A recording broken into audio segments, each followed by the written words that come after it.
the silent underwater network that doomed every Soviet submarine. Hold track, do not lose this. A junior watchstander bites the inside of his cheek as the line on his screen thickens. Low, steady, impossible. Bearing 28, range far beyond anything a civilian would believe. A Soviet boomer 1,200 miles out, thrumming through a layer of water no one talks about.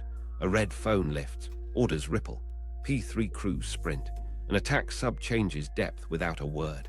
Somewhere a city sleeps, saved by a sound it will never hear. The operator leans closer. Blade rate tightens, course change coming. He calls it half a second early. To understand that moment, we need to go back. The panic before the network. The ocean felt endless until it was. After 1945, steel boats that once crept along the surface vanished beneath it. Diesel electrics gave way to nuclear power, and suddenly endurance wasn't measured in battery hours. It was measured in months. Washington had a new nightmare. A submarine that could wait and wait and wait, then fire from anywhere. Get this, by the late 50s, the Navy was trying to draw lines on water. Patrol barriers, hunter-killer groups, sonar pickets. It looked good on a chalkboard. Then an Echo class would slide past in bad weather, and an entire task force would feel blind. They'd catch a hotel class on snorkel 1 week, then go 3 months without a sniff. You can't deter what you can't find. Meanwhile, the Soviets were learning fast. November-class nuclear attack boats showed the direction of travel. More speed, more time submerged, fewer chances to force a contact. Every improvement put another hole in American coverage. Shore-based radar couldn't help. High-frequency active sonars didn't reach far enough. Patrol lines turned into guesswork, and guesswork doesn't reassure presidents. Here's where the fear turned concrete. October 1962, the Cuban Missile Crisis. 4 Foxtrot diesel subs pushed toward the quarantine line, exhausted, hot, batteries dying. They were noisy by nuclear standards, but they weren't supposed to be there at all. In the White House, the map wasn't the problem. The timing was. If a commander misread an aggressive signal, if one depth charge warning felt like an attack, the ladder went up fast. Submarines weren't just ships, they were tinder. The 1963 broke something inside the Navy. USS Thresher went down during trials, and the ocean recorded it. Not a radar blip, not a visual, a sound. Analysts would later pull meaning out of those frequencies, but in the moment, what mattered was the lesson. The ocean carries messages farther than any eye can see. And those messages, if you can decode them, tell you who lives and who dies. The stakes got spelled out in a way even civilians could understand, if they'd been allowed to hear it. Second strike stability wasn't theoretical anymore. The Soviets were arming submarines with nuclear missiles. Those boomers didn't need to win a fight. They needed to survive long enough to shoot. If the US couldn't locate them with some reliability, the balance tilted toward fear. Fear creates bad decisions. So the Navy tried what it knew: more destroyers with sonar, more carrier groups dragging screens of sound, more aircraft dropping sonobuoys across probable routes. But the ocean is huge, and fuel is finite, and weather doesn't care about your sortie schedule. Every time they surged, coverage looked impressive. Every time they relaxed, holes appeared. The Soviets noticed the holes. Meanwhile, hidden in the physics was a solution everyone had walked past. In the 1940s, scientists had proved that low-frequency sound doesn't just fade into blue. It slides along a layer, the deep sound channel, like a whispered secret on a long hallway. Downed pilots used small explosive charges to call for help, and Navy stations thousands of miles away heard them. If a distress signal could cross an ocean, what about the hum of a submarine's machinery? Here's the idea that changed everything. Stop chasing the noise with ships. Anchor ears to the seafloor where the ocean already carries the sound for you. Permanent, patient, unblinking. Not a picket line that tires out, but a quiet wire strung along the continental slope, listening to a frequency band submarines couldn't help but occupy. There was resistance. Sailors trust ships, not cables. Budgets prefer visible hulls and big names. And secrecy has its own gravity.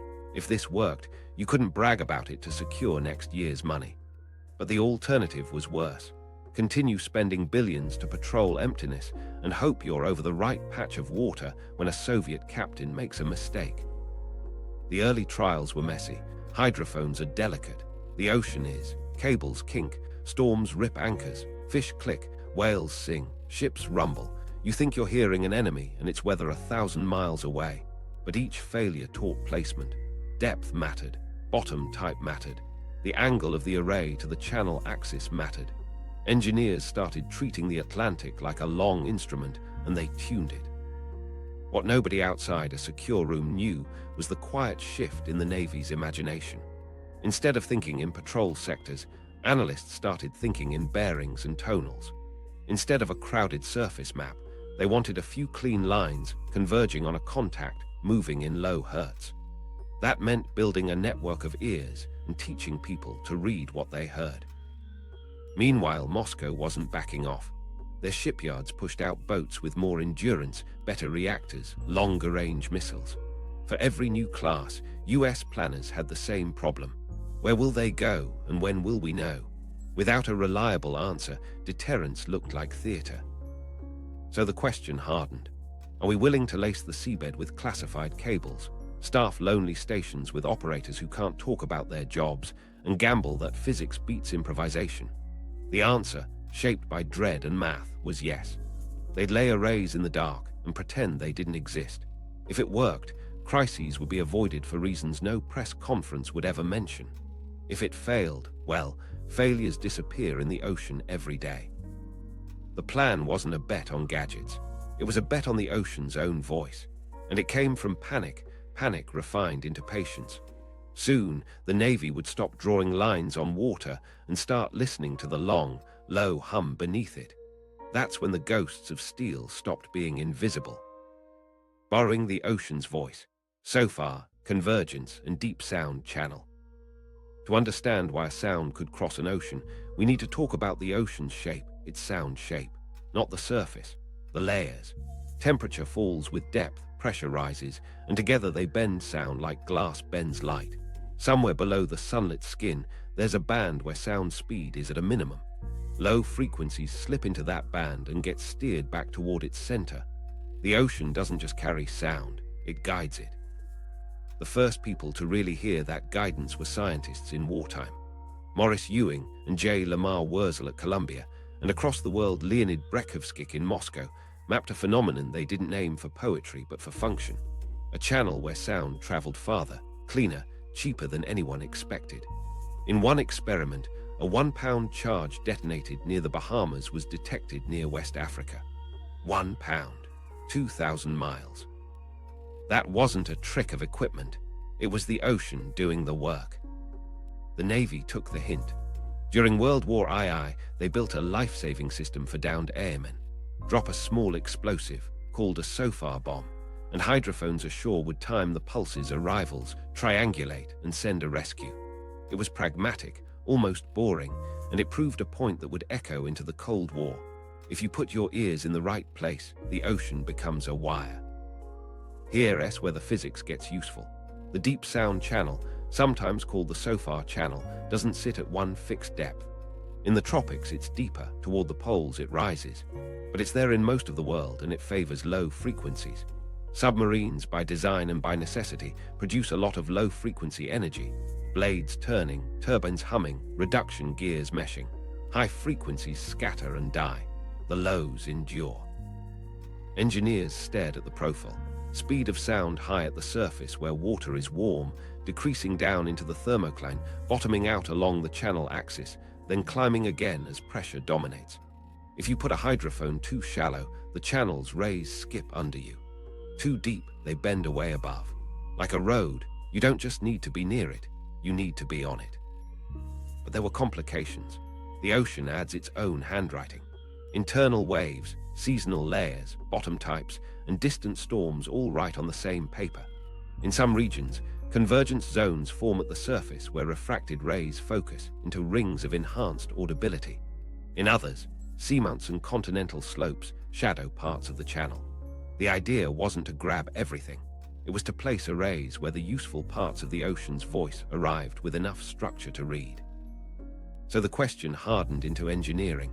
Where along the continental slope does the channel intersect cable-friendly depths? Which bearings from that spot capture the most likely transit routes? What bandwidth gives you the best shot? The lows that travel far, or a wider slice to pick out harmonics? Get it wrong, and you spend millions to hear whales, freighters, and wind.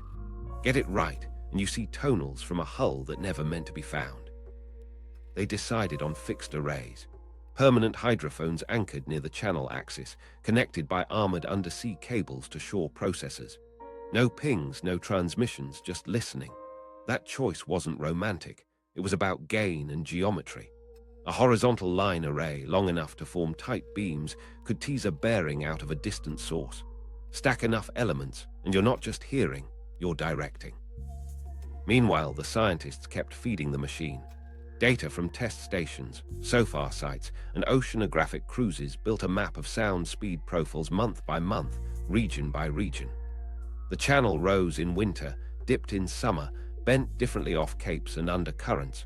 The network would need to live with those changes. It wouldn't be a single trick, it would be a seasonal instrument. There was skepticism.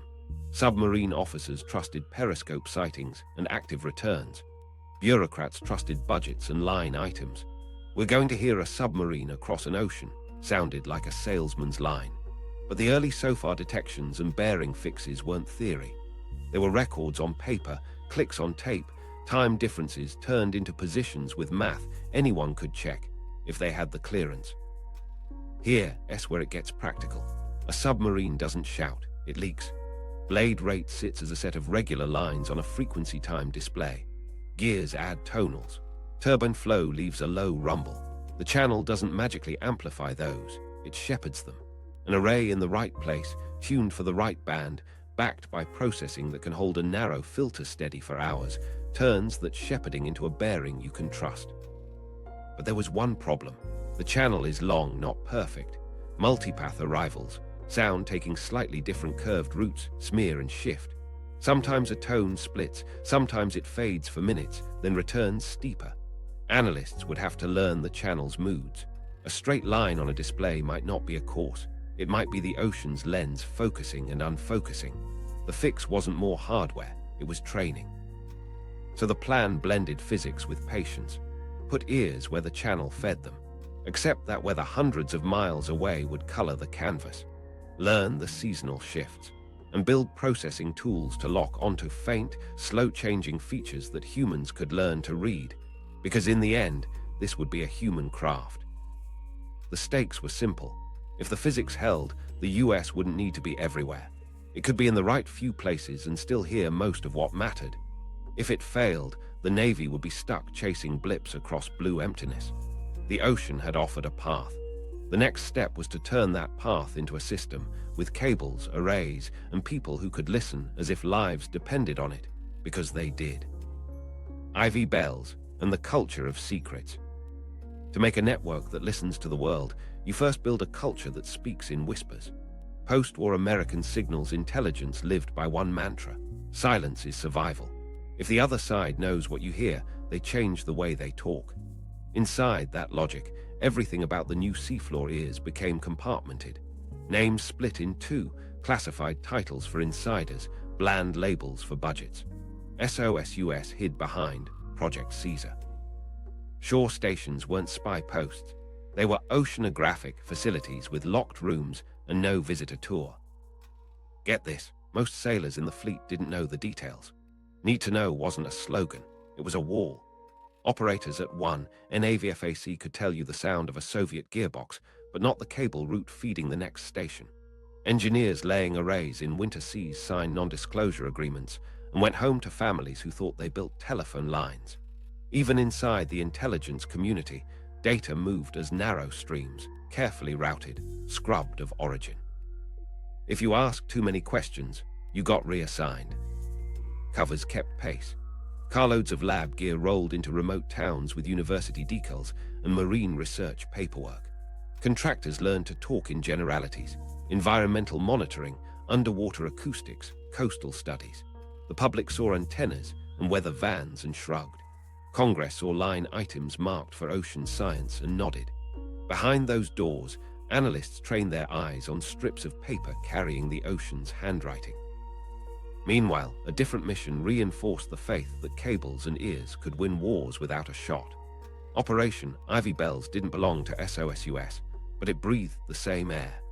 In the early 1970s, the CIA, NSA, and the Navy sent submarines into the Sea of Okhotsk, the Soviet backyard. The goal wasn't a ship or a base. It was a wire, an undersea communications cable believed to carry unencrypted conversations between shore stations and naval headquarters. No radio to intercept, no satellite to catch, just copper on the seabed. USS Halibut, and later boats like USS Parch, crept in and found it. Divers working in the dark clamped a device around the cable that didn't cut a thing. It listened. For months at a time, the tap recorded traffic the Soviets never thought anyone could hear. Routine orders, maintenance chatter, readiness reports, mundane details that in aggregate mapped a fleet's rhythm. Back home, analysts pored over the hall and watched patterns form. It was proof of a larger idea. The ocean's infrastructure could be turned into intelligence if you were patient and careful. That success, though, came with a curse. The more valuable the secret, the heavier the paranoia. One leak could erase a decade. Ivy Bells proved it later when betrayal exposed the tap and ended a golden run. The lesson burned in: you protect the source at all costs. For SOSUS, that meant tighter compartments, stricter covers, and a reflex to hide even from friends. If an aircrew got a cue from the arrays, the message might arrive as a bearing with no origin. They didn't need to know. They just needed to fly. Inside the NAVFACs, discipline turned into ritual. Badges checked badges. Logs documented who touched which console and when. Conversations stayed inside vaults. Operators learned to speak in codes that sounded like bureaucracy. Anomalous narrowband, bearing stability, possible transient. What they meant was, we're hearing a submarine, but the words never said it out loud. Even small talk had boundaries. At home, they were oceanographers, assistants, electronics techs, comms clerks. The job was to hear history and then bury the sound. There were costs. Compartmentalization slows ideas and isolates people. A new analyst might spend months learning a signature only to discover someone at another site solved a similar problem last year. But leadership accepted the friction. The adversary adapted fast. If they learned the network's reach, they'd change propellers, mount machinery on isolation rafts, reroute patrols, and the line on the loafer-agram would thin into silence. Better to move slower than to speak once too loudly. The stakes were simple and unforgiving. If the Soviets confirmed the arrays, they'd redesign their noise at the factory. That isn't a tactical setback, it's a strategic reset. So the Navy built the network the size of a coastline under a blanket. Ships sailed without names painted. Cable layers filed routes as commercial runs. Shore crews rotated in unmarked vans, groceries delivered at odd hours to avoid patterns. The goal wasn't theatrics, it was invisibility. And this is where the culture met the mission. The people who would read the ocean's handwriting had to accept that credit would never follow. Their victories would arrive as absences. A crisis that didn't erupt, a patrol that never surprised, a missile boat that stayed predictable. You can't fundraise with that. You can only keep listening. Hardware was finally in place. Arrays hummed in the dark. The cover stories held. Now the system needed something rarer than steel, a way to teach humans to read low, patient noise as if it were language. The ocean was speaking. It was time to learn the alphabet. Building the underwater cathedral. Bell Labs drew the blueprint, Western Electric brought the muscle, and a quiet arm of the Navy signed for deliveries nobody would ever admit existed. The orders sounded simple on paper. Lay armored cables from lonely coves to a line of hydrophones parked along the continental slope, right where the deep sound channel brushed the bottom. In practice, it meant threading steel through weather that broke ships and through secrecy that bent people. Start with the cables. These weren't telephone cords. They were thick, tarred arteries, copper conductors wrapped in insulators, armored with helical steel wires to survive anchors, trawls, and rock. Cable ships loaded them like coiled serpents. Deck crews worked in red light at night to keep curious eyes off the spools. A bosun's knuckles went white as the first lengths slipped over the stern sheave into a winter sea. On the bridge, a navigator traced a route that swerved around seamounts by inches. Too tight a bend, and the cable kinks. Too shallow a lay, and a fisherman finds your secret with a net he didn't mean to cast. At the far end waited the arrays. Horizontal lines, long enough to form razor-narrow beams, pinned to anchors that had to bite into slopes like ship-sized grapnels. Divers didn't go down there. Pressure did the talking. Engineers calculated sag and sweep so each hydrophone hung where physics said the channel would feed it. You don't get a second try once the anchors drop. The ocean either accepts your placement or eats it. Power and reliability turned into obsessions. Salt wants to turn copper into memory. Connectors at shore huts had to be perfect. Every seal doubled. They built redundancy into everything. Spare pairs in the cable, spare cards in the racks. Diesel generators tested weekly at 3 a.m. so nobody asked questions about the noise. In storm season, technicians walked the cable vaults, palm on insulation, feeling for heat that meant trouble. If a fault crept into a leg, a switchboard could reroute signals through another path in seconds. The goal was uninterrupted listening, not for hours, but for years. Then there was the shore. NAVFACs appeared in places the map barely named. A fog-laced headland in Newfoundland, a coral shelf in the Caribbean, a wind-bent bluff on the Pacific Rim. The buildings looked like research stations, clean lines, small footprints, antennas that could be radios or weather gear. Inside, the rooms were colder than the breeze. Racks hummed. Paper rolled from printers in slow, unending streams. The human element was the heartbeat. Watch sections cycling through mid-watches, coffee going stale by 40, a pin-drop hush when someone called out, bearings stabilized. Life there was stitched together from routines. Morning checks, calibrate channels, compare to yesterday's baseline, log the sea state. Midday drills, simulate a cable cut, verify the backup power takes the load without a flicker. Evening brief, the day's notable lines on the loafer R-grams pinned to a corkboard no visitor would see. The station's cover bled into everything. Families thought they worked comms or oceanography. If a kid asked why Dad couldn't explain his trip to Barbados in winter, the answer was a shrug and a joke. Maintenance lived on a knife edge. A cable leg went noisy off Nova Scotia, and within hours, a contractor tug with a civilian crew left port under charter that said telecom repair. On deck, Western Electric techs wore hard hats with no logos. The lift brought up a mud-slicked section the thickness of a man's forearm. They cut and spliced in a wind that clawed gloves and faces. Every move had to be perfect. One failed splice, and hundreds of miles of listening go dark. Cost hid in fog. You couldn't walk a senator through a steel-quiet room and call it deterrence. The line items lived inside broader appropriations, ocean research, seafloor studies, cable infrastructure. Contractors invoiced for lengths of submarine cable the same way commercial phone lines did. The Navy kept score in a ledger nobody photographed. When an amplifier failed at depth, a new one appeared in a crate labeled spare electronics. Meanwhile, Bell's scientists tuned the cathedral. They modeled how the array's beam would sharpen with slight changes in element spacing. They tested materials that wouldn't creep under load at cold temperatures. They built preamps that squeezed gain from whispers without inviting storm hiss. Then they taught sailors to coax coherence out of chaos with a fingertip on a dial.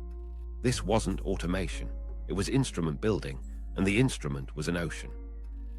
Unknown to the civilians driving past chain-link fences, choices in those vaults changed the fleet's behavior. A better anchor design meant one less drift and one more stable bearing.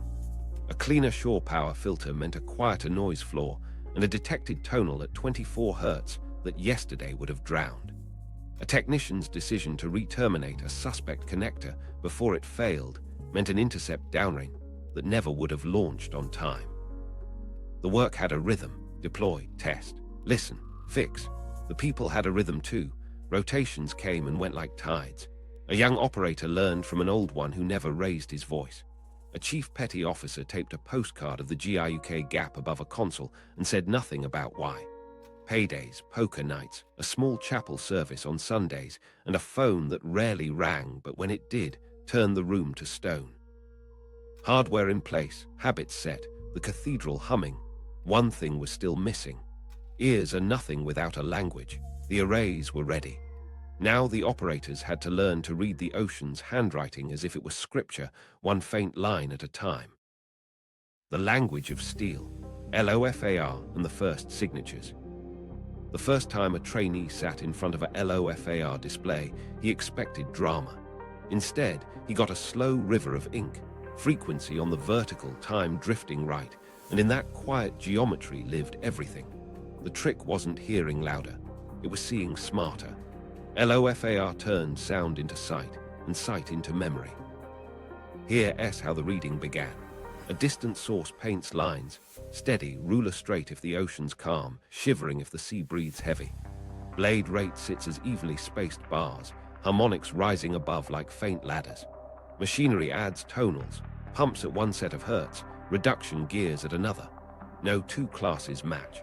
Tolerances, metallurgy, propeller count, even maintenance practices all leave their handwriting on that paper. Training started with noise. Storm hiss, ice crackle, shipping lanes smear, broadband mush with faint narrow stripes. Whales sang long, mournful sweeps the old hands nicknamed and filed away. The instructors would point at a cluster of lines and ask, ship or sea? Get it wrong a few times and you learned humility. Get it right again and again, and a pattern took hold. Submarines don't perform like freighters. They hide. Their tonals are quieter, steadier, less cluttered by surface harmonics. You learn to love the boring lines. Then came the alphabet. November-class reactors hummed with a tone that sat like a backbone through the page. Echo boats carried gear train signatures that stair-stepped cleanly if they were on a steady course, but tilted when they maneuvered. Hotel-class blade rates fell into a rhythm old chiefs could pick out while tying their boots. Instructors taped those strips to walls and gave them nicknames that never left the vault. A trainee's eyes adjusted. After weeks, a page that once looked like fog became a paragraph. What nobody outside the room realized was how physical the craft felt. Fingers on filter dials, wrists nudging beamformers one hair narrower, ears leaning in even though hearing wasn't the sense doing the work. The loafer R-gram crawled by at a human pace. You couldn't rush it. You watched for bearing stability, how the line's darkness stayed constant as the array held a source in its side lobe or brought it into the main lobe. A tiny darkening meant the beam sharpened on target. A lightning might be multipath biting you. The ocean wrote in subtext, and you learned to read between lines. The first winds arrived without ceremony. A night watch in the Atlantic, faint, repeatable tonals at low frequency, clean blade rate, harmonics that fit a template pinned months earlier. The bearing held. The supervisor nodded once, picked up a phone, and spoke in phrases that didn't betray the source. Narrowband contact. Bearing quality good. Recommend Q to airborne. Hours later, a P3 dropped sonobuoys in a pattern whose center point matched the bearing line's intersection with Doctrine. The buoy recorded a transient, one valve slam, one cavitation burst, and the crew smiled tight. The track had moved from paper to ocean to tape. Confidence built in layers. November and Echo signatures fell into bins. A few outliers forced rewrites, propeller changes, maintenance overhauls, but the baseline hardened. The operators learned to spot course changes seconds before the boat completed its turn. The tell was subtle, harmonics tilting as the propeller load shifted, blade rate offset wobbling, the kind of micro-movement you'd miss if you weren't staring at it for hours each night. Those calls went out in calm voices that carried a thrill the speakers never admitted. Course change likely now. Downrange, crews were already banking left. Meanwhile, LOFAR turned operators into archivists. Strips of paper were labeled, dated, filed in drawers that looked like a library's back room. Caribbean Transit, Echo Class, North Atlantic, probable November, unknown tonal cluster, winter profile. Over time, those drawers mapped patterns, preferred choke points, seasonal routes, maintenance cycles hinted by weeks of absence, then a noisier return. The ocean, once blank, now had habits. There were mistakes. A merchant with a faulty shaft bearing pretended to be interesting for a week. A pod of fin whales broke a new analyst's heart when his unknown diesel sang back. Chiefs used those failures as whetstones. The goal wasn't to be impressed by noise. It was to be unimpressed until the page demanded attention. Technology helped, but it never replaced the reader. Beamforming tightened, filters got cleaner, displays stopped smearing on humid days. Yet the decisive edge stayed human. An operator who'd stared at 100 hotel strips could spot the one that hinted at a field modification. He'd clip it, mark it, and start a quiet argument that lasted across shifts. If the line held across arrays, if bearings crossed where they should, Doctrine would flex. Patrol zones shifted 5 miles this way, 10 that way. The language of steel rewrote maps. Soon, from random sightings, the Navy moved toward continuous ocean surveillance. Not everywhere, not perfect, but enough. You didn't need to know a submarine's exact latitude. You needed to know where to look, when to move, and what to expect. LOFAR gave that in black lines on pale paper. Behind every clean intercept later told in bar stories sat someone in a cold room, fingers inked, eyes sore, reading a language no civilian knew existed. The arrays had ears. LOFAR gave them a voice. The operators gave that voice meaning. And the first signatures weren't just detections. They were the beginning of a conversation the Soviets didn't know they were having. The day the ocean spoke, first operational breakthroughs. It started like any other mid-watch. Stale coffee, a quiet room, the paper crawl. Then a line darkened at the edge of sensitivity, steady low, with harmonics that didn't wander. The supervisor stepped closer, thumb on the filter, bearing held. The watch team didn't say submarine. They said narrowband stable. Another array down the coast called in 5 minutes later with a close bearing. 2 thin lines on a map crossed over cold water where nobody had a ship. That crosshair felt like a heartbeat. Here, that's where the system proved it wasn't a science project. The duty officer made one call with a bearing and a time, no source attached. Aircrews at a coastal base rolled from bunks to flight line like a drill they were born knowing. P3 engines lit, a map slid under grease pencil, and a boy Patton went out to meet a submarine that didn't know it had been seen. Meanwhile, an attack sub already at sea eased to the right depth, throttled back to quiet, and drifted toward the predicted lane. The fixed ears had found. Now the hunters would fix. On the floor, an operator watched the LOFAR-gram with a stare you can't fake. The blade rate ticked tighter, harmonics tilting as if the source leaned on a rudder. He lifted his headset and said, almost conversational, "Course change now." The line on paper swiveled a degree seconds later. In the aircraft, a sonobuoy lit with a narrowband tone right where that predicted bearing would be. You could feel confidence entering people's voices, not louder, calmer. The chain reaction began. The aircrew called datum. The attack sub slid into trail on slow turns, keeping the target forward of the beam where self-noise stayed low. The NAVFAC passed updated bearings without bragging. In the ops center, Doctrine got a live test. Fixed arrays for detection, mobile sensors for localization, shooters for prosecution. It didn't require speeches. It required timing. Moments like that recalibrate a service. Before, ASW felt like chasing ghosts with lights. After, it felt like reading a schedule. The breakthrough wasn't a single intercept. It was a pattern you could repeat. Arrays would queue, aircraft would carpet the water with ears, submarines would close silently, and a Soviet captain would wonder why his ocean had grown smaller. He hadn't gotten louder. We had gotten smarter.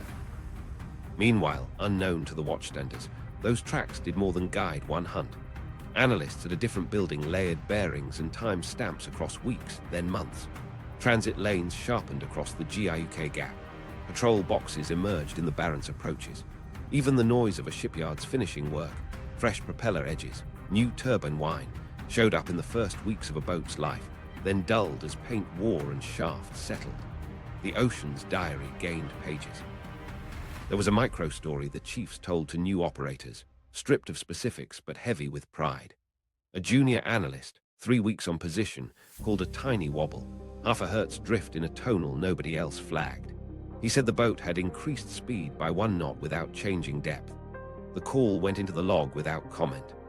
Hours later, a P3 acoustic operator, miles away, marked the same slight acceleration from a different sensor.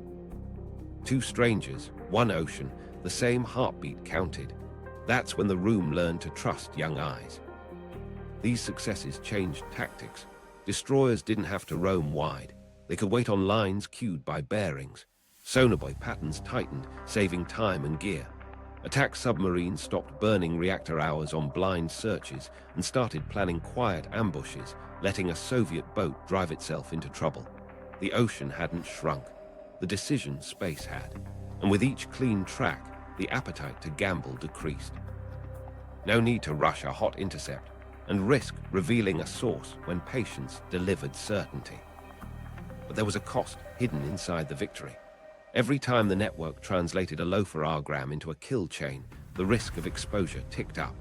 More radios, more people, more chance a phrase slipped or a pattern emerged. Leadership pushed a discipline that bordered on superstition.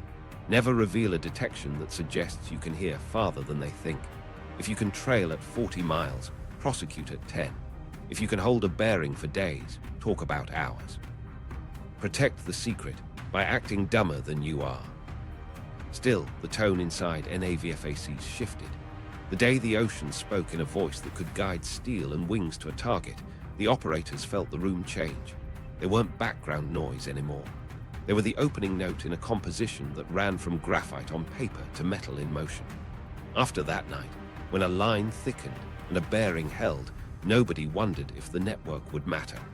They wondered how quietly they could make it matter again tomorrow. The human flaw, near exposure at the edge of nowhere. While the network was tightening its grip, the ocean reminded everyone that secrets don't live in laboratories. They live where people fish. Late spring, grey water, a trawler working a patch nobody cared about on paper. The skipper felt the winch strain, then jerk. Nets snagged on something, heavy, unyielding, like the bottom had grown a hook. He cursed back down, and the gear came up torn shreds of mesh, a twisted spreader bar, and a length of tarred cable that looked nothing like anything on his charts. Word travels fast in small ports. At the dock, hands ran their fingers over the armor wires and guessed. Telecom, Old Navy, maybe a research line. A deckhand snapped a photo. The skipper wanted compensation. The net wasn't cheap. By the next tide, a rumor had grown legs. There's something down there, and it's ours to complain about. Unknown to them, a watchstander 3 towns away logged a spike in noise on one array leg, static like gravel poured on a microphone. The fault localization blinked to a grid square just off the trawler's grounds. A phone rang in a windowless room. The message moved in short phrases. Possible damage, probable third-party contact, initiate quiet recovery. No cops, no headlines, just a plan that had been rehearsed and hoped never to be used. NAVFAC's response arrived in civilian clothes. A contractor tug with anodyne markings eased into the harbor. The crew wore hard hats with no insignia. They asked the trawler's skipper for a conversation and bought coffee before they asked for the torn piece of cable. The cover story fit the town's ear, an oceanographic line for current studies, unfortunate placement, our fault for not notifying, let's make you whole. Cash, paperwork, whatever keeps this friendly and fast. Meanwhile, offshore, the tug slid to the coordinates and put a grapnel over. On deck, a Western Electric tech guided the line with gloved hands, eyes on a meter that read load and a speaker that hissed when the hook touched steel. When the grapnel bit, the ship took a slow strain. Mud came up, then a black snake of armored cable surfaced slick and heavy. They cribbed it, cleaned it, and found the wound. Armor wires splayed, a compression nick where a trawl door had chewed, insulation scraped to bright copper. Every second on deck felt like a photograph someone might take. Back in town, an NAVFAC officer with the right kind of calm laid out options to the skipper. Reimbursement for the net, a non-disclosure clause dressed as a liability waiver, a reminder that accidentally snagging government equipment can get complicated if lawyers circle. The skipper eyed the cash, eyed the uniforms he couldn't quite place, and decided this was a story better told only at the bar. He signed. The photo vanished off his phone with a shrug. Bad shot, any. Inside the station, the near miss rippled. How many other points of accidental discovery existed? Charts were rechecked. Fishing patterns layered over cable routes. A memo tightened approach vectors and burial depths near busy grounds. Maintenance plans shifted to quieter seasons. Even the language in cover stories got tuned to sound less like the Navy and more like the university 2 towns over. But the anxiety ran deeper than paperwork. If an adversary ever confirmed the arrays, really confirmed them, not just suspected, the redesigns would begin. Propulsors reprofiled to kill blade rate lines, machinery on isolation rafts, patrol routes bent around known bearing fans. The loafer R-grams would go thinner, the ocean's handwriting turning to faint pencil scratches. A leak wasn't just embarrassment. It was a decade of advantage erased at the drafting table. There was a human toll, too. Operators who'd spent nights coaxing meaning from ink realized how fragile their edge was. One careless photo, one chatty dockside gossip, one contractor who enjoyed the wrong beer. Chiefs started new rituals, end-of-shift brief reminders about covers, spot checks on visitor logs, extra eyes on trash leaving the building. Paranoia felt like prudence. The recovery worked. The leg was spliced at sea with quiet competence. Noise floor settled, bearings steadied. The town told itself a story about an oceanographic mishap and moved on.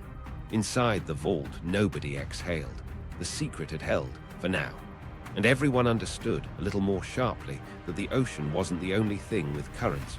Human ones could pull you under just as fast. When the ocean fought back, quieting revolution.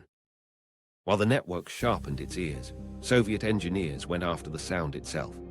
In design bureaus from Leningrad to Severodvinsk, teams pulled apart propellers, remounted turbines, and asked a simple question.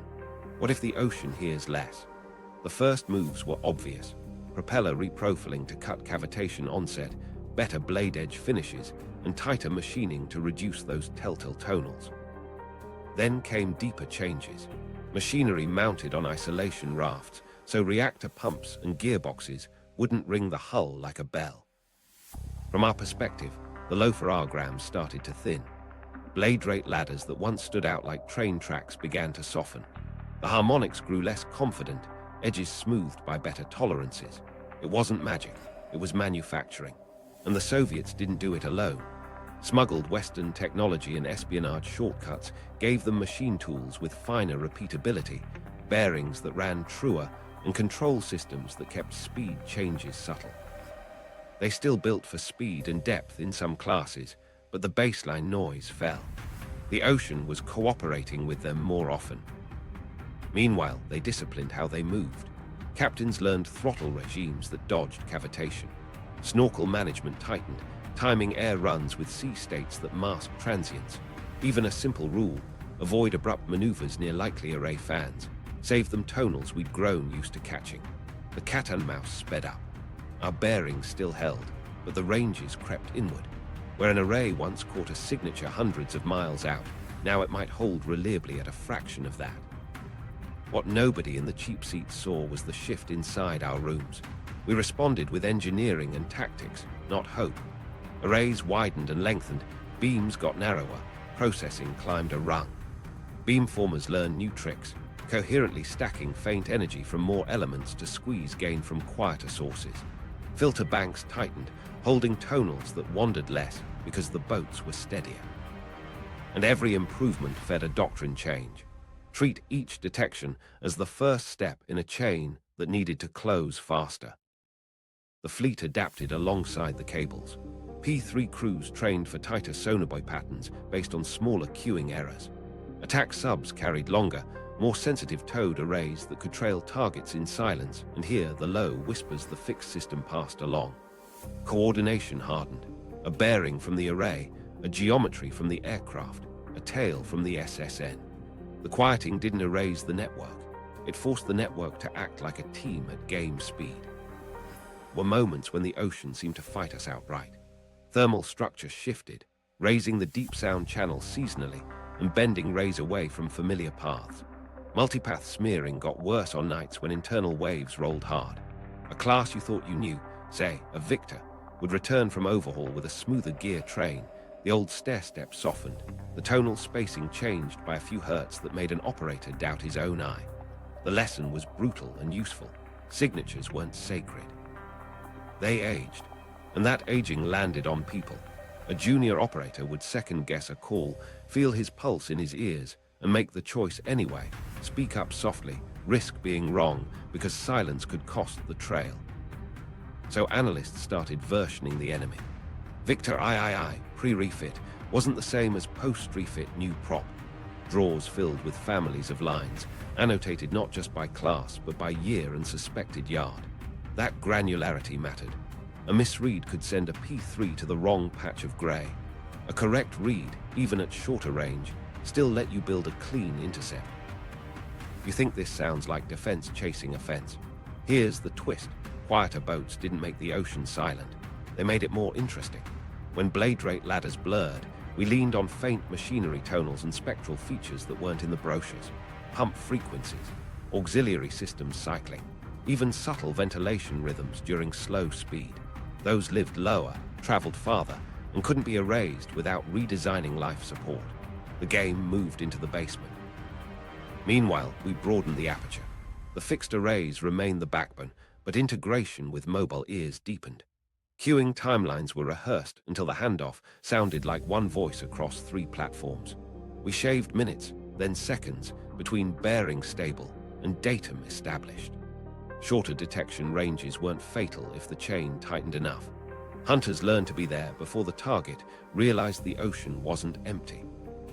The stakes climbed with every decibel they stole. If Soviet boomers got quiet enough to roam free, second strike stability bent toward fear again. Leaders wouldn't say it in public, but inside the vaults the math was blunt.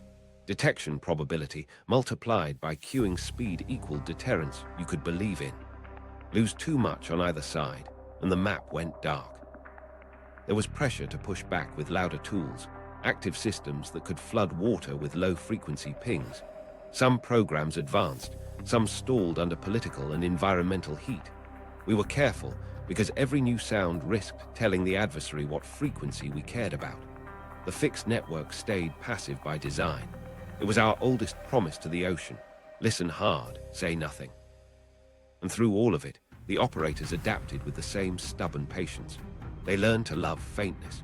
A junior analyst who once cheered a thick ladder now leaned in for a line that barely showed, holding it with a filter so narrow it felt like threading a needle in a gale. He'd call a small course change not from a dark tilt, but from a whisper's wobble. Downrange, a crew adjusted a search box by a mile and found what they needed. The system still worked. Quieting didn't end the conversation. It changed the dialect. The ocean fought back and we stopped shouting. We listened harder, thought faster, and taught steel to hunt on a tighter clock. The margin shrank, but it held. That was enough to keep the nights calm in cities that never knew they'd been protected by a sound no one heard. From map to trap, IUSS plus fleet kill chains. While the arrays learned to whisper, the Navy rewired how it fought. The sound surveillance system widened into the integrated undersea surveillance system, fixed ears fused with mobile ones. The promise was simple. SOSUS would find, SURTASS would follow, sonobuoys would fix, and submarines would finish. A bearing on paper would become metal in motion without announcing how the first clue appeared. Here's how the chain started. An NAVFAC passed a clean, stable bearing, no origin, no flourish. At sea, a SURTASS ship already loitered up threat, towing a cable so long it bent like a snake through the deep sound channel. Its acoustic team shaped beams in slow, patient arcs, letting the ocean carry low-frequency energy into the array. When their scope lit with the same tonal family, the first link clicked. 2 sensors, 1 picture. Unknown to the target, geometry was already closing. A P3 launched with a sonobuoy load that could carpet a county. The navigator drew a ladder pattern slanted across the bearing fan. The goal wasn't a guess, it was a trap. Buoys splashed in sequence, each tuned to a narrow band where the tonals lived. One lit, then another, then a line of green across the scope that felt like a seatbelt locking. Datum established. Meanwhile, an attack sub took its cue. It didn't rush. It drifted into the acoustic shadow where self-noise stayed down and the towed array woke up. From there, the crew played chess with water. Small speed changes to hold the target forward of the beam. Quiet turns to avoid flow noise. The sonar supervisor called out a faint pump frequency he'd seen on NAVFAC tape the week before. That's how personal this got. The same signature, the same boat, now a few miles away instead of hundreds. Here's the micro-story operators told in shorthand. A P3 low over grey water. Here's a boy catch a narrowband note at the edge of hearing. just enough to justify the next drop. The acoustic aircrewman draws a tiny arrow, then calls the pilot 2 degrees left. 10 minutes later, the line on his display thickens. He doesn't cheer. He radios one sentence: "Hold, probable SSN, speed steady." The rest of the chain tightens without small talk. Doctrine shifted to fit the clock. The old ocean-wide, search to detect, flipped into detect to prosecute. The IUSS fed bearings to operations centers that plotted probability fans, not patrol boxes. Surface ships didn't zigzag for days. They sprinted on vectors, then slowed to listen. The attack sub, now inside the bubble, sampled the water column for the best layer and sat there, patient as a rock. When the target turned, the entire chain breathed with it. Buoy fields expanded. SURTASS widened. The fixed arrays marked the big picture while the hunters sharpened the small one. All of it relied on restraint. You never used the longest reach if a shorter one would do. If SOSUS could hear at Basin-Scale, the reports still spoke in coastal miles. If SURTASS could hold a trail for a week, the handoff to the SSN happened before anyone on the other side could sense the persistence. Protect the first ear by letting the last ear get the credit. There were failures inside the winds. Internal waves wrecked a buoy field's geometry on a hot afternoon. A towed array groaned in a turn and masked a tonal at the worst moment. A Soviet captain, spooked by something we never heard, sprinted and dove, leaving a comb of cavitation that vanished into weather. The chain never pretended perfection. It promised repeatability. The payoff was speed. Detection to localization to trail compressed from days to hours, sometimes to a single watch. That tempo granted options. If the contact was a boomer, the SSN settled into silent shadow and sent only the minimum back to headquarters.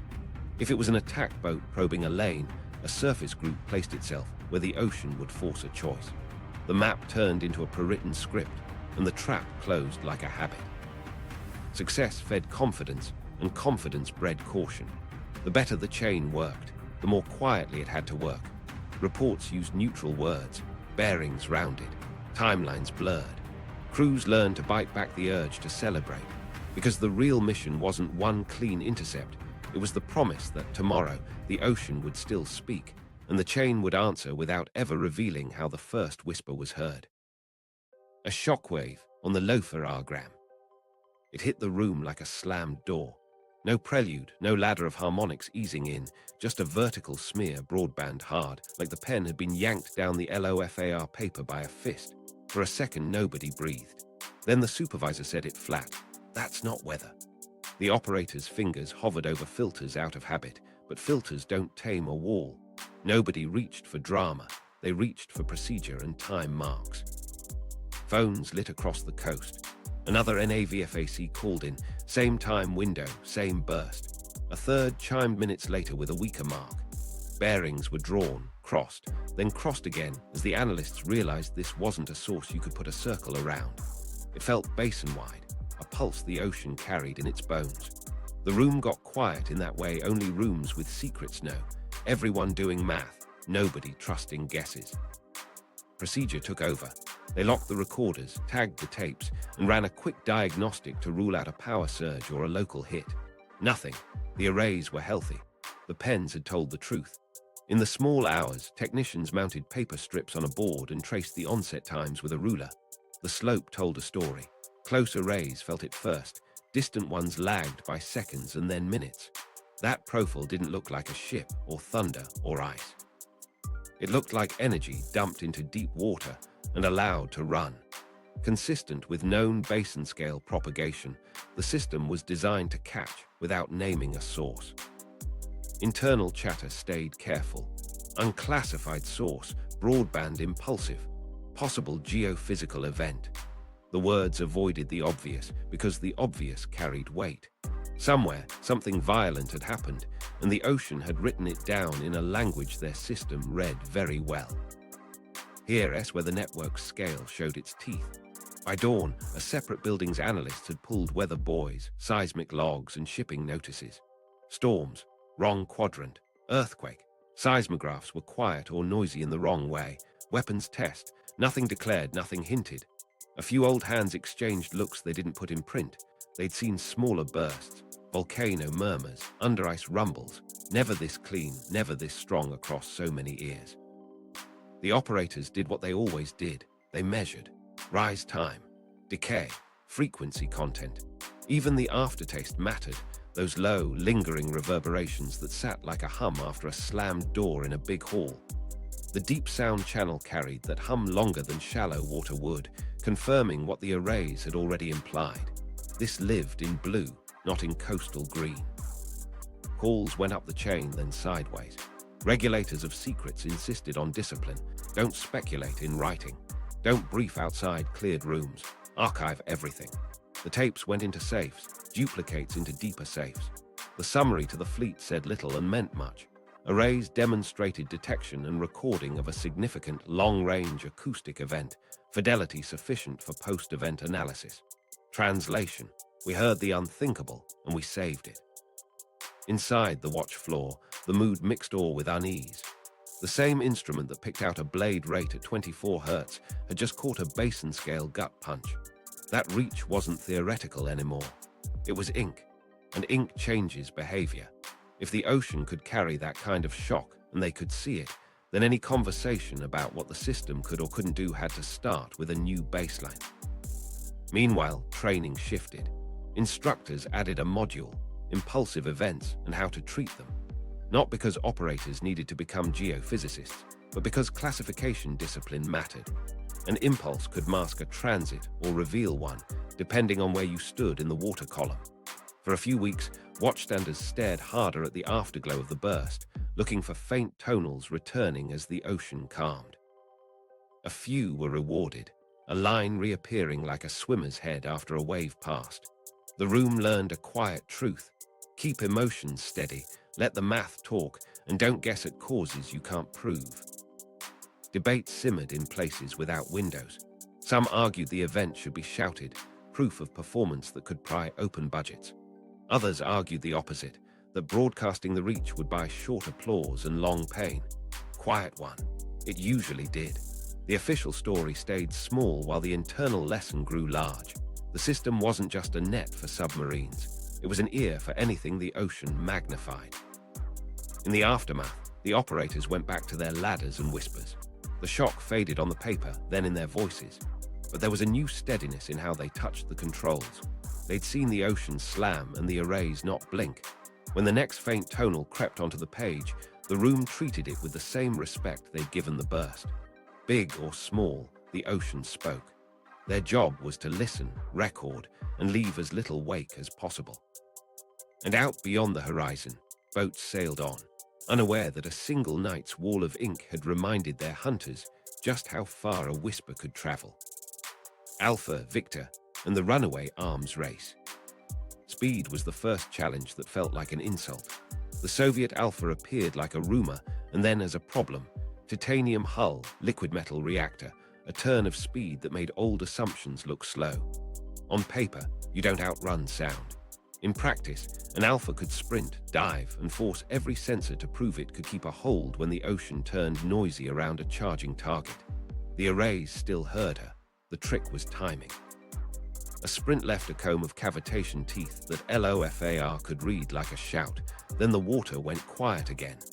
She taught us something we already knew but hadn't trained into muscle. If you wait for perfect, you miss the window. Meanwhile, the Victors matured. The Victor I's mechanical confidence hardened into the Victor II, then sharpened into the Victor III, where quieting wasn't rumor anymore. Isolation rafts, smoother propeller finishes, tighter gear tolerances. Those tonals we used to lean on got thinner. But the Victor III gave a different gift: habits. Patterns in speed discipline, patrol geometry, those small, almost polite throttle changes near the edges of known array fans. The loafer R-grams still wrote their names, just in finer print. Here, that's where the arms race started to look like two musicians trying to outplay each other in a hall where every note echoes. We tightened beams, stacked energy longer, and learned to love the spectral basement. They tightened tolerances, shaped blades for late cavitation, and tuned crews to stop broadcasting clumsy moves. Our operators spent more nights holding whispers. Their captains spent more nights fighting the urge to sprint. The ocean sat between us and amplified patience. From the fleet's perspective, the mixed bag of Alpha and Victor forced a Doctrine split. Against the Greyhound, you design traps, cue the submarine lane from SOSUS, place a towed array SSN just off axis, and let the sprint come to you. The fixed arrays weren't trying to hold every second. They were trying to cue the place and time where the SSN's ears would be ready. Against the patient Victor, you leaned into endurance. SURTASS would paint a slow, long arc. The P3s would refresh datum with narrowband buoys, and the attack boat would settle into that quiet space where flow noise dies and a faint pump frequency lives. Different prey, different hunt, same first whisper on paper. Politics threaded through it. Budgets ride on stories, and this story lived behind closed doors. Tracks across the GIUK gap justified line items nobody could headline. Senators were shown generalized maps with wide arrows. Admirals saw LOFAR strips with blade rate rungs. Everything that mattered was framed as oceanographic research outside the vault. Inside, the argument was simpler. If the arrays stop, the picture blurs, and blurred pictures make bad decisions. Meanwhile, our side pushed its own leaps. American SSNs learned to trail longer, quieter, with towed arrays that could hear down in the same low-frequency band the fixed system loved. Crews drilled on, don't lose the line. As a religion, tiny speed changes, no unnecessary course wobbles, trust the basement tonals. The better our subs got at listening, the less the fixed network had to shout. That kept the secret safe while still closing the trap. There was a moment operators remembered as a hinge. A Victor III left the White Sea after yard time. The first weeks were noisy, sharp edges, pumps not yet broken in. The low-for-grams looked almost old-fashioned, thick lines, clear harmonics. Then, week by week, the signature softened as surfaces wore, lubrication settled, and the crew learned its new throttle's sweet spots. The lesson wasn't poetic. It was practical. Signatures age like people. You don't file a boat once. You file it every season. Speed came back into frame when an Alpha tried a deep sprint past a Q line and ran into geometry. Our SURTASS ship, patient as weather, held a low hum that SOSUS had passed hours earlier. The P3 laid a thin ladder of buoys just off predicted course. The attack sub sat still. When the Alpha lit cavitation at depth, 3 different scopes showed the same comb. It lasted minutes, then faded as she slowed. That was enough. The SSN had the angle, and the trail became a lesson in restraint. Nobody bragged. Everyone slept better. Through this, the risk didn't vanish. Every prosecution invited exposure. Operators learned to underclaim what they could do. Bearing quality good when it was razor sharp. Intermittent when it held all night. Leadership insisted on a long game. Keep the Soviets guessing about range, about processing, about whether that P3 showed up by luck or by law of nature. The stakes stayed raw under the math. Soviet boomers needed to hide to make Deterrence credible. We needed to hear just enough to keep crisis math sane. Alpha Speed and Victor Quiet were moves on a board nobody acknowledged in public.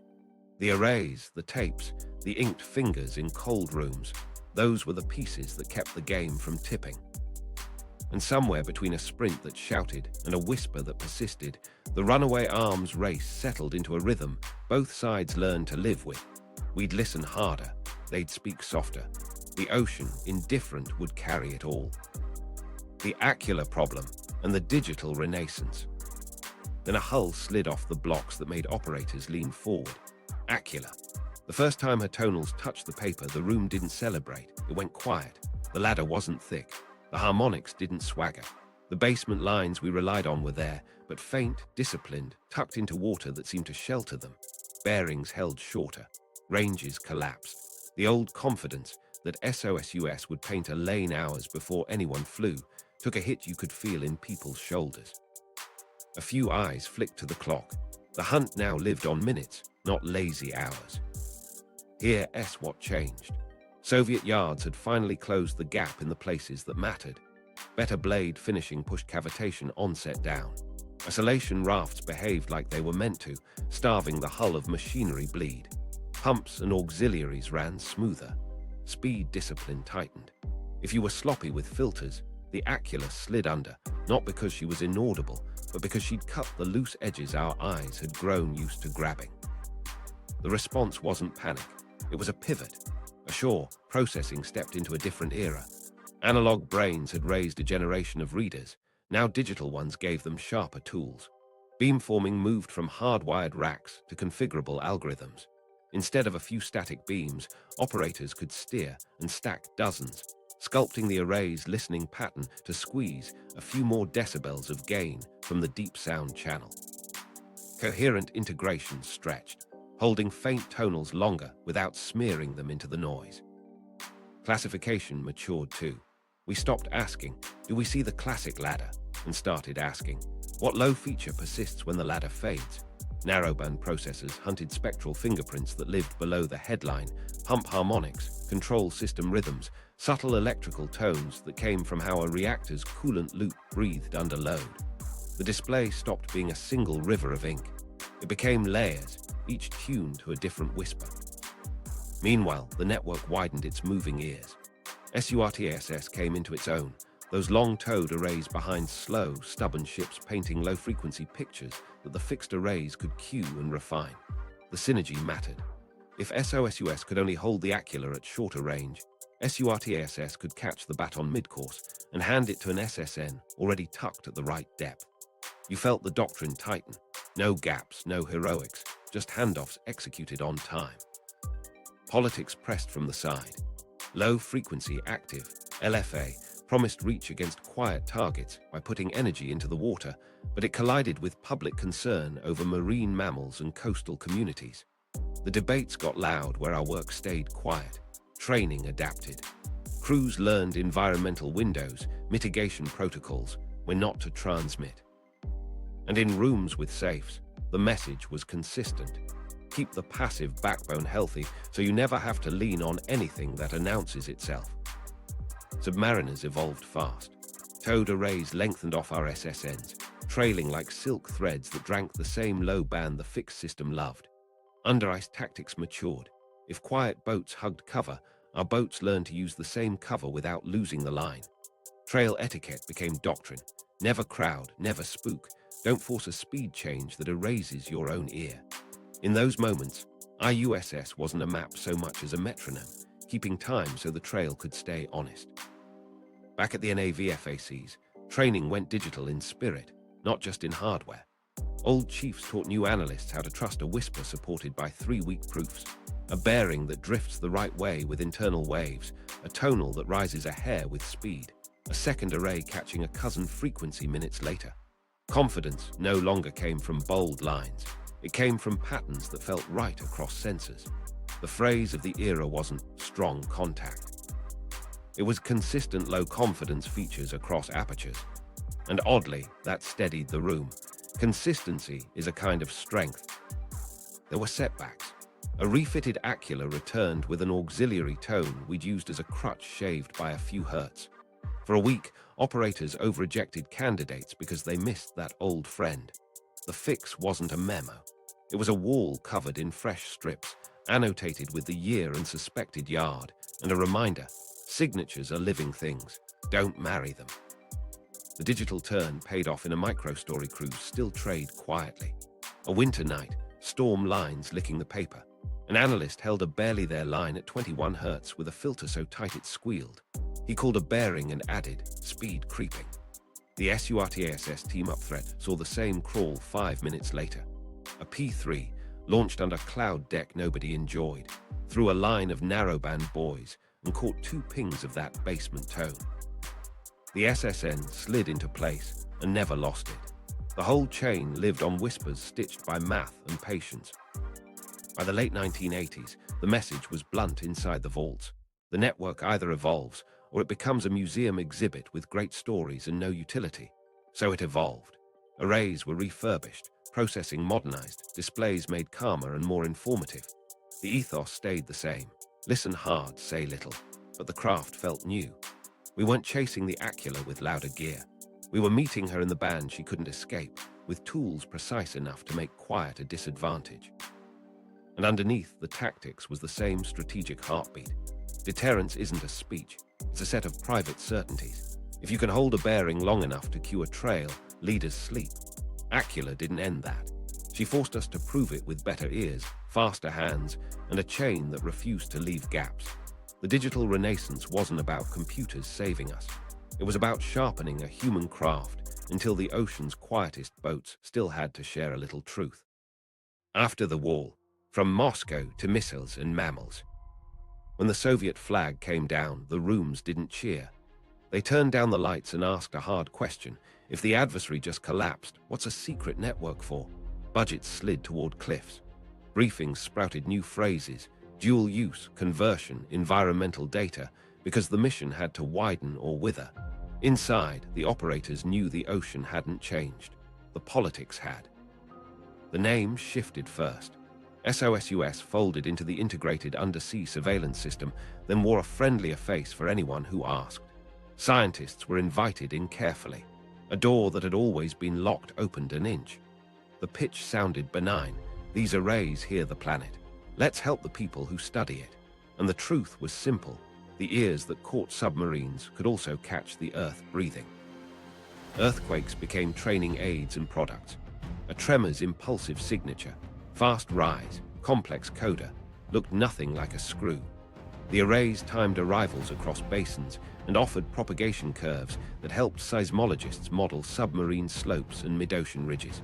When an undersea volcano grumbled, the paper filled with low rumbles. Those tapes traveled to labs that had never held a clearance.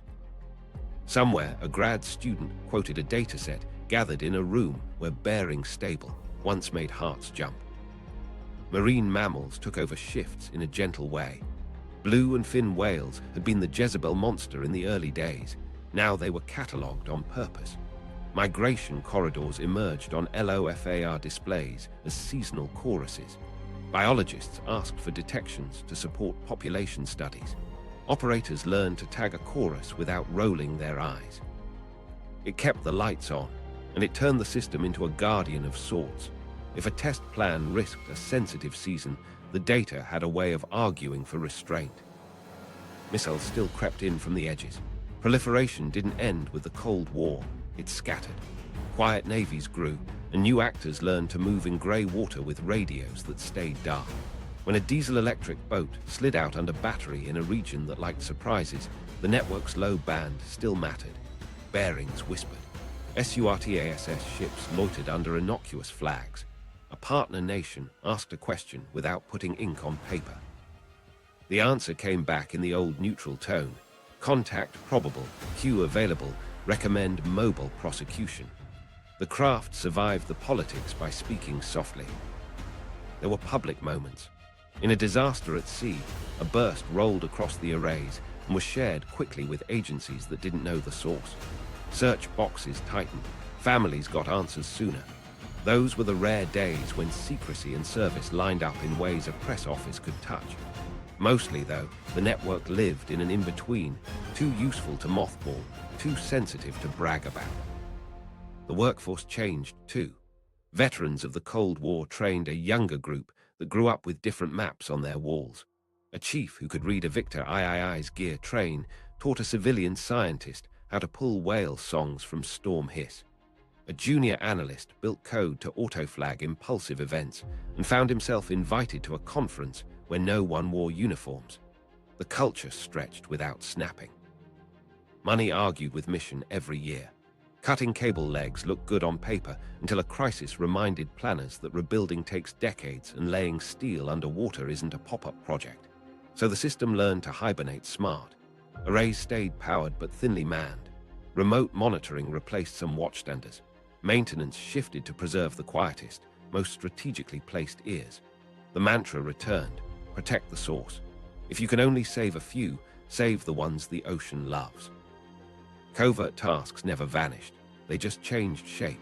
A strange tonal near a strait with a new flag.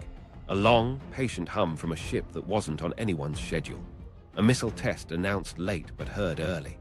The reports went to different inboxes now, with more interagency flavor, but the signatures felt familiar in the hand. Steel still spoke. The operators still listened. The lesson that sat under all of it was steady. Secrets age, oceans don't. Hardware can go obsolete. Physics doesn't. The network's value shifted from dominance to context, from painting a battle space to anchoring 100 smaller maps. Science, safety, quiet navies in busy seas. And in the vaults where the old tapes lived, a quiet pride survived. The craft that helped end one standoff could help keep a messier world from stumbling into the next. What nobody knew at the time: deterrence by eavesdropping. The strangest part is this: the more the network worked, the less anyone could admit it existed. Deterrence came from quiet confidence, not public triumphs. In rooms without windows, briefers slid a single LOFAR strip across a table and said calmly, "We can hold this." The person across the table, uniform, suit, didn't matter, walked out knowing one thing that changed how they thought about risk. If a crisis broke, the ocean wouldn't be blind. That certainty lowered the temperature. It didn't make war impossible, it made miscalculation harder. If you believe your boomers can vanish, you're tempted to gamble.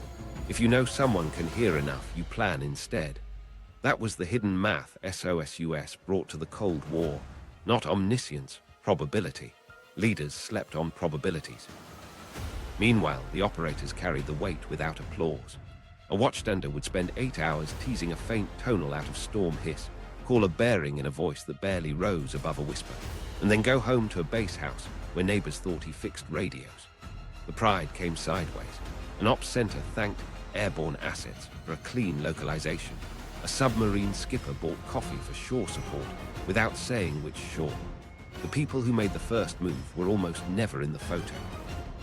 Here's the paradox everyone lived with. The better the system got, the more dangerous it was to use its full reach. If you reveal that you can hear a boomer at Basin-Scale, the adversary redesigns at yard scale. So restraint became part of the doctrine of deterrence. Underclaim capability. Prosecute at shorter ranges than you can achieve. Let the other side suspect gaps that aren't there. In practice, that meant letting a clean opportunity go by if it risked exposing a bearing fan or a processing trick. Deterrence, by eavesdropping, meant patience. This restraint had ethics baked in. Passive listening is invisible. No sailor hears a ping and flinches. No whale startles at a low-frequency shout. Yet scale has its own moral weight. The network heard everything the ocean carried: military, natural, accidental. Inside the vaults, chiefs taught a simple rule: classify what matters, protect what doesn't, and never forget that the archive isn't yours. It belongs to the mission. That mission included cities full of people who'd never learn the names of the rooms that protected them. There was another layer: environmental costs set against strategic ones.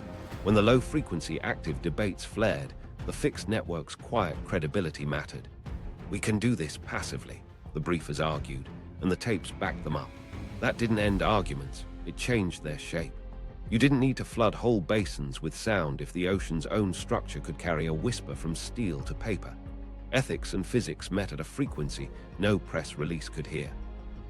Restraint wasn't just policy, it was muscle memory, built from nights when saying nothing kept the edge alive. Human stories anchored the meaning. An operator remembered the night an impulsive event rolled through, then the faint reappearance of a tonal that confirmed a boat had survived whatever shock had hit water. He logged it, said nothing, and went home to a two-bedroom where his kid had a spelling test the next morning. That private certainty, that a crew on the other side of the world was still alive, never showed up in any speech, but it shaped how he felt about the job. He wasn't spying. He was holding a thread that kept a crisis from fraying. Meanwhile, deterrence needed proof, even if it stayed classified. So the system built rituals of verification, cross-bearings from multiple arrays, independent cues from SURTASS, an SSN trail that matched the paper's story. Only then would a senior briefer claim confidence. Those layers weren't bureaucracy, they were insurance against hubris. The ocean punishes certainty. The network survived because it preferred quiet, testable truths. What nobody outside knew was how often silence chose safety. Inside those rooms, people made calls that traded short-term wins for long-term credibility. Don't push that intercept. Don't reveal that range. Don't move the buoy field too far forward. Each no kept the yes intact for when it mattered most. That selective ignorance, choosing not to know in the loudest possible way, wasn't cowardice. It was strategy. The meaning, pulled tight, was simple and heavy. By listening, the Navy changed the shape of choices. Submarines still sailed. Exercises still ran hot. Politics still lurched. But the background hum of risk dropped just enough to keep hands off triggers on nights when pride and fear tried to drive. That margin, the space between a guess and a measured call, was deterrence in practice. It didn't look heroic. It sounded like a thin line on paper, held steady by people who learned to trust whispers more than shouts, and who understood that sometimes the strongest thing you can do with a secret is keep it. The night they let it go. A faint contact near restricted waters. Bearing stable, low tonals, no harmonics worth bragging about. The room could press, push a cue that would force a localization and risk showing range. The supervisor looks at the board, then at the youngest operator, and asks the only question that matters. If we take it, what do we teach them? The silence answers. They hold the line, log the features, and decline the handoff. The contact fades into ordinary sea noise. In the car park at dawn, no one high-fives. Letting it go hurt, right behind the ribs, but that pain felt like discipline. They'd saved tomorrow's advantage by forfeiting tonight's story. Resolution and broader meaning. Sometimes power is silence.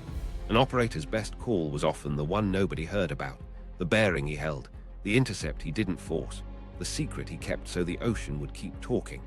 That's how a network you couldn't visit steadied the most dangerous standoff on Earth, by turning whispers into choices, and choices into calm nights in cities that never knew.